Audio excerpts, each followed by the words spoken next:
Yogi friends, welcome to today's tutorial. We are going to stay low to the ground today and work through a couple of shapes that I really love. Lizard lunge, lazy lizard, and also pigeon pose. So there's two different ways to approach this today. If you would just like to work into these shapes, I'd invite you to approach it more from a yin perspective and set yourself up. Don't go deep into the shape in the first instance. Ease your way into it, so the body gives you invitations to go a little bit lower, so as you connect to the breath, deepen and slide into the shape. So that's way number one. Way number two would be to use it as part of your vinyasa practice, so for a deeper opening, or as you've already heated the body. So if you've done some sun salutations, perhaps you worked into anjanayasana, which is low lunge and high lunge, and some half hanuman, meaning you have stretched out the hamstrings, then you can integrate some of these shapes into your vinyasa flow, holding them from anywhere from 3 to 10 breaths is my recommendation if you're working into that vinyasa space. If you're working yin, stay as long as you can. So without further ado, let's get into it. We are going to look at lizard pose to start. So quite often we come into our lizard lunge from downward facing dog. So I'll invite you to come into your downward facing dog. And just as we were working the other day on bringing the knee into the chest so that we can step the foot towards the hands, we're going to bring our lizard lunge, our right foot outside of our right hand. So dropping the hips down here, and you can have a little bit of movement, always feels good. See where the hips are at today, move it and shake it, and eventually dropping this back leg down, uncurling the toes, and we really want to press that back shin into the earth. So this is lizard lunge. There's a couple of different options with the knee. You can either pull that knee in towards the midline, or you can let it relax a little bit and open up a little bit more into the external rotation of this right leg.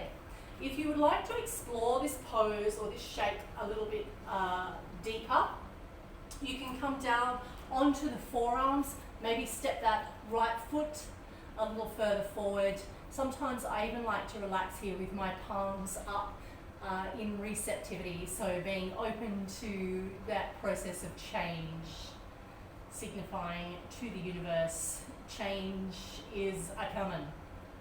So in this shape, I'm really feeling a lovely stretch and opening through the hip flexor in the left leg. I'm also feeling this external rotation of the right leg, and it's not a burning or a pinching pain, it's more like I can really feel that working kind of pain. So learning to differentiate between those two things is a pretty good idea.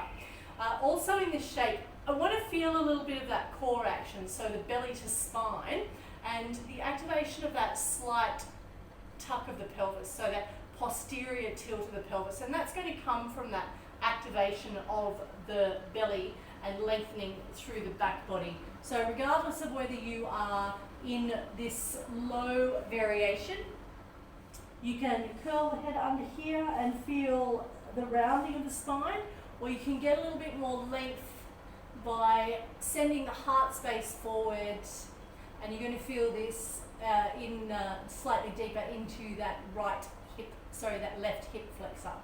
So coming out, bringing the hands back towards the feet, tucking the toes, stepping back, downward facing dog. Best to be doing it on the other side so that the legs are nice and even. So coming through our plank pose, lifting the left leg, and we're going to engage the core to step that left foot outside of the left hand, coming into our high lunge, and then eventually dropping that right knee down to the earth, pressing the right shin into the earth. So it's almost like that right leg is trying to escape towards the back of the mat.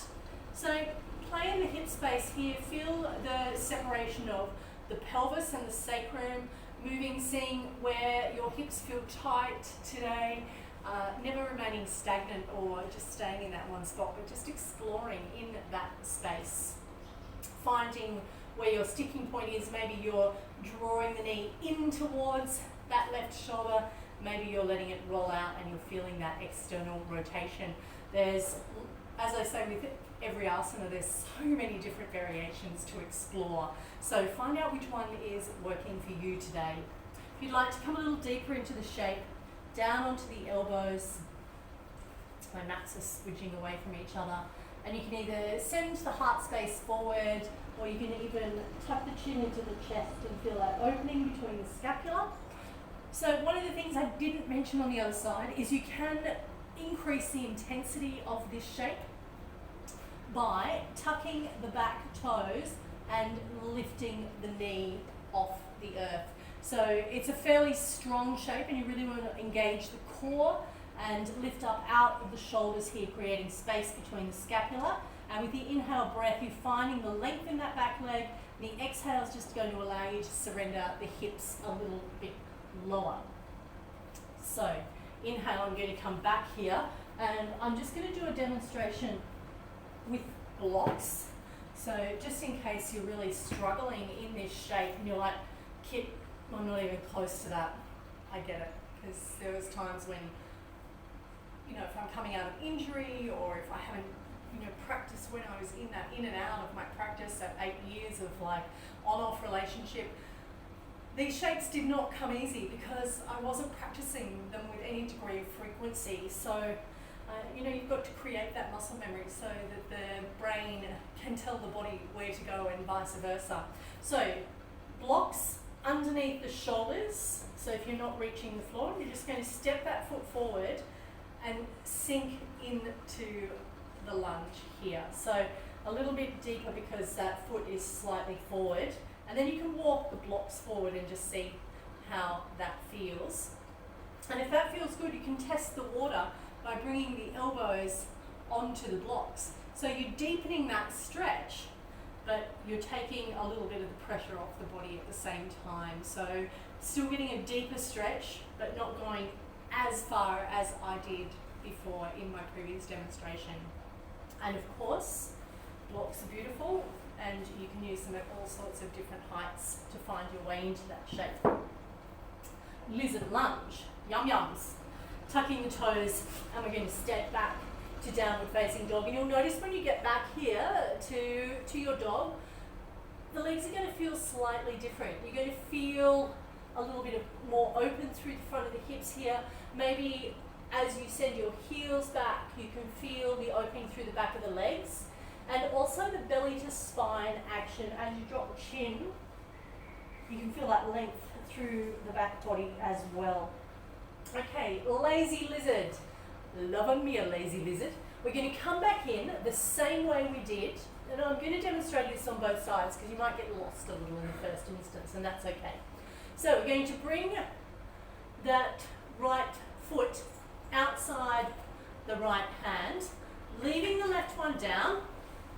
We're going to do a little bit of a Mr. Twisty here and take the right hand towards the left foot and the back of the mat. So I'm allowing the external rotation of this top leg, and my toe is perpendicular to the mat. Then as we come back through, I'll take you to the other side. Stay nice and low. And we're going to turn this foot all the way out to face the back of the mat. Drop it down and reach towards that front end with the left hand. So that front left hand is reaching for this front right foot. Coming back, walking it around. The idea is to stay a little bit low so that you can feel that opening through the hips. Plant the left hand, turn the right foot, and you can watch my back foot here. So I'm in this variation of high lunge. I'm going to roll to the knife edge of the back foot and then open it into my lazy lizard. And you can stay in this shape for as long as you like. So let me demonstrate this in the other way so you can see it from both directions. From my downward facing dog, I'm going to step my left foot outside of my left hand. Right hand stays planted. This left foot turns to 90. knife edge of the right foot goes down and I sink the hips reaching to the back of the mat. And then to swing it round in the other direction, I turn it all in, and here I am bringing the left hand to the right foot. This foot turns out, and I release the hip down to the mat. And back again. So, this shape is called lazy lizard. So I'm on the knife edge of this left foot, I'm on the knife edge of the right foot. Most of the weight has been taken into my hand here, and my hip is not touching the ground. So I'm feeling a stretch up the outside of the body here and into the hip. Also, there's a little bit of opening through the lumbar spine, and if you allow that external rotation there, you're going to feel that external rotation of my left hip. Coming back out, hands press down, step back, downward facing dog. So, they are our lizard and lazy lizard. So if you don't want to do the twisting action in the middle, you can simply swap feet as you move through your vinyasa. But that shifting from one end of the mat to the other, just make sure that you get both sides in, and it's a little less confusing than setting it up from one side and then from the other. You know you've done both sides then. So, our next shape is pigeon pose. Now this is an all-time favourite. I don't know too many yogis that have been practicing for any length of time that don't A, get massive benefits from this pose, and B, absolutely love it. When we first go into it though, it may not be, your all-star favourite. So, as a beginner, I would recommend coming into this shape from tabletop. Makes it a little bit easier. We just need to slide the knee and adjust it. If you're a little bit more advanced in your practice and you would like to add this into your vinyasa, you can tuck the toes and the action of downward facing dog, lifting that right leg, drawing the belly to the spine. The right knee comes to the right elbow and the right foot to the left wrist. It's a little bit like twister. And then you're going to slide that right knee down the right arm and square the hips off to the front of the mat. Now, I know that my hips are square, but I'm actually facing the diagonal so that I can talk to you through this shape. So, I'm going to tuck my toes at the back here and lift my knee and make sure that my back leg is parallel to the long edge of my mat or your mat. Now, if this is a tricky shape for you, and for a lot of us we start this shape out about here, the knee or the foot might be back a little bit, and as you open the shape, this foot starts to squirrel forward a little bit more and you start to open up and sit into the space. So this is where a block or even a rolled up hand towel, some books comes in really handy, popping that under the folded front leg and sitting into the hip. So that way you're opening up but managing to keep that hip square to the earth, hands down onto the ground, elbows down onto the earth, and you can just stay here. Like, this is a beautiful place. Quite often in my practice, I don't move like a bull at a gate into this shape. I move with the breath. So the inhale is going to find a little bit of length in the body, and the exhale is just going to let me surrender. And you could see that when I did that exhale move then, I really let go into the shape. So the inhale, like a balloon, filling the body with breath, and the exhale just allowing you to surrender into the space. This is one of those shapes where you're going to need to sit in comfortable discomfort. There are lots of challenges in our yoga practice, and pigeon pose can bring a whole lot of things to the surface because it can be a really challenging shape. So eventually you're going to reach the arms forward and drop the entire body down to the earth. So there are a couple of variations here. I like arms out to the side with both shoulders planted if you are open enough in the hips to find access to that. Otherwise, Also interlacing the hands behind the back feels really good too. Me today, I actually stayed with my hands in prayer and my head resting, or my forehead resting into that prayer shape. So what happens here is my forearms are pressing into the earth just a little bit, and I'm able to send my hips a little bit deeper towards the floor. And then breathe and stay. When you're ready to come out, walk the hands back. And you can slide back to tabletop, or you can bring it all the way up to downward facing dog. So let me show you now the access through tabletop. So this is your tabletop. You have got activation in the core, so you're drawing the belly up towards the spine. Hands, palms are pressing, opening up through the shoulders. You're going to slide that left knee towards the left hand and then swirl that foot around. And again, you might not, I don't have the argument that you need to have the shin parallel to the mat.